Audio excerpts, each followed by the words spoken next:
Dois doleiros que participaram de um dos maiores esquemas de lavagem de dinheiro do país revelaram que, entre milhares de clientes, estariam dois herdeiros de um dos grupos de comunicação mais conhecidos do país, a Rede Globo. Dario Messer, conhecido como Doleiro dos Doleiros, e Cláudio Barbosa, o Tony, teriam sido contratados para facilitar transações financeiras clandestinas dos donos da emissora carioca.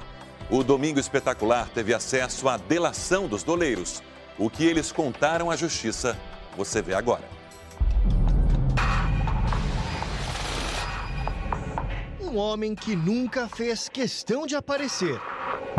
Um milionário influente que fez fortuna auxiliando grandes empresários brasileiros a sonegar impostos. Experiente e discreto, esse foi o perfil do doleiro que teria sido escolhido por uma das famílias mais poderosas do país, suspeita de fazer operações clandestinas.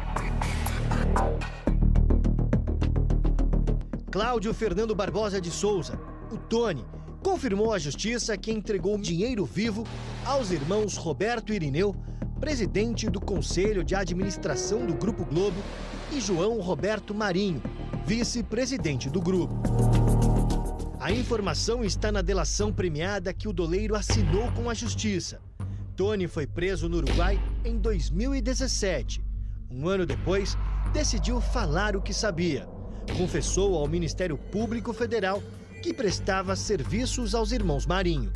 Segundo ele, os herdeiros do Grupo Globo eram clientes de uma mesa de câmbio ilegal famosa no Rio de Janeiro e comandada por Dario Messer, conhecido como o Doleiro dos Doleiros. O esquema criminoso relatado pelo doleiro de como os irmãos Marinho receberiam e enviariam dólares ao exterior sem o pagamento de impostos será revelado passo a passo a partir de agora. Tudo começou com Dario Messer, um especialista em driblar as autoridades. Com mais de 40 anos de experiência, Messer garantia o serviço. Na lista de mais de 3 mil clientes estariam dos mais conhecidos grupos de comunicação do país, a Rede Globo. Dario Messer afirmou à justiça que milhões de dólares passaram pela portaria da emissora. A entrega não chamava a atenção. Chegava em envelopes, em média 3 vezes por mês. O conteúdo, uma pequena fortuna, que era destinada à família Marinho, dona do Grupo Globo. O envio de dólares à sede da emissora no Rio de Janeiro era feito por funcionários de Dario Messer. Um esquema que, segundo o doleiro, começou há 30 anos. O que Dario Messer contou à justiça no dia 24 de junho deste ano é surpreendente. O doleiro, especializado em operações financeiras clandestinas, prestava o serviço ilegal para 2 herdeiros da família Marinho, os irmãos Roberto Irineu e João Roberto Marinho. Os dois fariam encomendas mensais a Messer. O dinheiro, sempre em espécie, não era entregue nas mãos dos herdeiros do grupo. Um funcionário do doleiro tinha a missão de levar os dólares dos irmãos Marinho a um alto executivo da empresa, José Aleixo. Nascido em Portugal, José Aleixo entrou para a Globo na década de 1960 e sempre atuou na área financeira do Grupo Carioca. Em 1990, mesmo período que Dario Messer afirma ter feito entrega aos irmãos Marinho, José Aleixo se tornou assessor financeiro do fundador da emissora, o empresário e jornalista Roberto Marinho.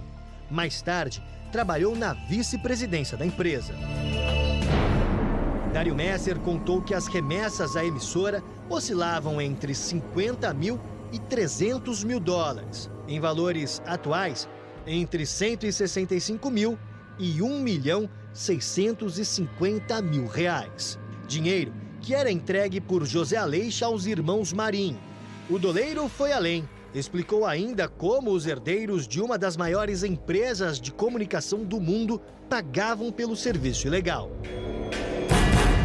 A operação funcionaria da seguinte maneira: Dario Messer entregava dólares em espécie no Rio de Janeiro e os irmãos Marinho repassavam o dinheiro para o doleiro por meio de uma conta num banco dos Estados Unidos.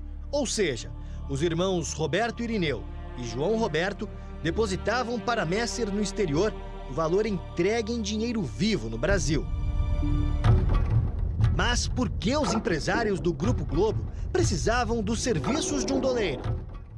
Para esse procurador da Fazenda Nacional, essa é uma operação clandestina que revela sinais de pelo menos 2 crimes: evasão de divisas e sonegação fiscal. Evasão de divisa é quando você não declara aquele patrimônio ou aqueles valores que estão sendo encaminhados para o exterior. Tem que ser declarados. O doleiro tem a expertise de fazer essas transações internacionais, né? Facilita a vida daquelas pessoas que querem ocultar, né, um dinheiro de forma ilícita. Então, no caso ali, quem estaria economizando com o pagamento dos tributos seria a própria família Marinho? Em tese, sim. A delação premiada do doleiro foi homologada no dia 12 de agosto. O relato, que se tornou um escândalo e que colocou na mira das investigações os herdeiros do Grupo Globo, promete mais. Nos próximos meses, segundo o acordo, Messer deverá entregar ao Ministério Público Federal provas do que revelou nos depoimentos. Tony já fez isso.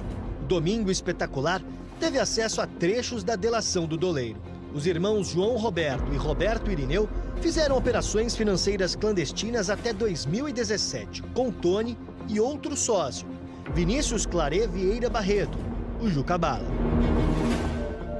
Tony e Juca Bala, doleiros do Rio de Janeiro, que ao lado de Messer, protagonizaram um dos maiores esquemas de lavagem de dinheiro do país. Depois de fechar acordo de delação premiada, cumprem prisão domiciliar. Os doleiros foram sócios de Messer e assumiram os clientes quando ele deixou o Brasil em 2003 e levou a mesa de câmbio ilegal para o Uruguai. Na delação, Tony afirma que as transações clandestinas entre os doleiros e os irmãos Marinho continuaram até 2017, ano em que ele foi preso. Tony contou que remessas de dinheiro vivo também eram entregues a José Aleixo, figura central do esquema e homem de confiança dos irmãos Marinho. Ao contrário de Messer, a encomenda não era mais deixada na sede da emissora. O dinheiro, agora, tinha outro endereço: a casa de José Aleixo. O ex-executivo da Globo morreu no apartamento onde morava em São Conrado, vítima de um infarto, em 2018. Em nota, o advogado do doleiro, Jefferson de Carvalho Gomes, informou que as declarações sobre o envolvimento de pessoas ligadas à Rede Globo já foram devidamente prestadas no acordo de delação premiada. O advogado de Juca Bala disse que ele continua à disposição da Justiça. Nas contas dos doleiros, há 3 décadas, Roberto Irineu e João Roberto não pagam impostos pelas transações financeiras. Uma revista americana divulgou que juntos, João Roberto e Roberto Irineu têm uma fortuna avaliada em 28 bilhões de reais. Mas, segundo as revelações dos doleiros, alguns desses milhões passaram longe dos órgãos de controle e deixaram de ser declarados. E o crime de sonegação fiscal é um crime contra a ordem tributária. Significa burlar o fisco, né? Burlar os órgãos que arrecadam tributos. A Receita Federal, as receitas estaduais, né? Portanto, é um crime que traz um prejuízo para o orçamento público, uma vez que tributos são sonegados, né? Não são devidamente recolhidos. É um crime com pena de 2 a 5 anos. Os irmãos Roberto Irineu Marinho e João Roberto Marinho negam qualquer relação com os doleiros. Em nota, a assessoria dos irmãos diz que eles não têm e nem nunca tiveram contas não declaradas às autoridades brasileiras no exterior. Da mesma maneira, nunca realizaram operações de câmbio não declaradas às autoridades. Além da família Marinho, os doleiros também prestaram serviço à organização criminosa chefiada pelo ex-governador do Rio de Janeiro, Sérgio Cabral. Messer aprendeu com o pai a comandar as mesas de câmbio. Em 1980, passou a operar a compra e venda de dólares sozinho. Usando sempre dinheiro vivo, criou ao longo dos anos um esquema sofisticado para driblar o sistema financeiro. É o que os investigadores chamam de banco clandestino. Dário Messer já teria movimentado mais de 1,5 bilhão de dólares. Ou seja, mais de 8 bilhões de reais. Domingo Espetacular teve acesso a outros trechos da delação premiada de Messer. Durante 2 semanas, ele contou como se transformou no principal doleiro do país. São 21 anexos que citam grandes empresários e investidores. Em um deles, o doleiro disse que sabia que era alvo da investigação e poderia ser preso. Segundo Messer, houve vazamento da operação deflagrada para prendê-lo, a câmbio desligo, em 2018. Por isso, fugiu para o Paraguai e pediu refúgio a um amigo de longa data, o ex-presidente do país, Horácio Cartes. No Paraguai, Messer passou por pelo menos 4 cidades. Em 2018, o doleiro decidiu voltar ao Brasil. Essa foto, Messer, ainda foragido, fez com o celular dentro de um avião que o trouxe do Paraguai até São Paulo. Ele foi preso em julho do ano passado. A namorada de Dario Messer, Mira Ataíde, também chegou a ser presa. Ela assinou acordo de delação premiada e confessou ter ajudado Messer a transportar dólares no período em que ele esteve foragido. Depois que deixou a cadeia há 4 meses, o ex-bilionário recorreu à sogra, dona de um apartamento neste prédio aqui em Copacabana. Aos 61 anos e com problemas de saúde, Dario Messer cumpre prisão domiciliar e informou esse endereço à justiça. A nova casa do doleiro dos doleiros seria um imóvel no 4º andar. Mas, segundo funcionários do edifício, faz tempo que ele não é visto por aqui. Nós conversamos com o porteiro. A gente queria falar com o seu Dario, é o Rael. Dario não mora aqui não, cara. Saiu daqui já tem muito tempo já. Saiu daqui há muito tempo? Ah, tem mais de 2 meses. Dario Messer usa a tornozeleira eletrônica. A defesa afirmou que ele permanece em Copacabana, no mesmo endereço visitado pelo Domingo Espetacular. Longe da vida de luxo, o doleiro renunciou a quase R$1 bilhão em bens, já bloqueados pela justiça. Em razão dos termos pactuados, Dario hoje colabora com a justiça e presta os esclarecimentos sempre que necessários. De acordo com o Ministério Público Federal, na delação premiada, Messer não citou apenas clientes, mas possíveis organizações criminosas. E o que foi revelado será investigado, inclusive o anexo, onde Dario Messer cita os serviços para o Grupo Globo. As operações clandestinas e bilionárias de câmbio renderam a Dario Messer 7 ações na justiça e a primeira condenação, 13 anos de prisão. O que ele sabe está contado em quase 100 páginas. Um registro minucioso de clientes como a família Marinho, que teria pago pelo serviço criminoso de um doleiro.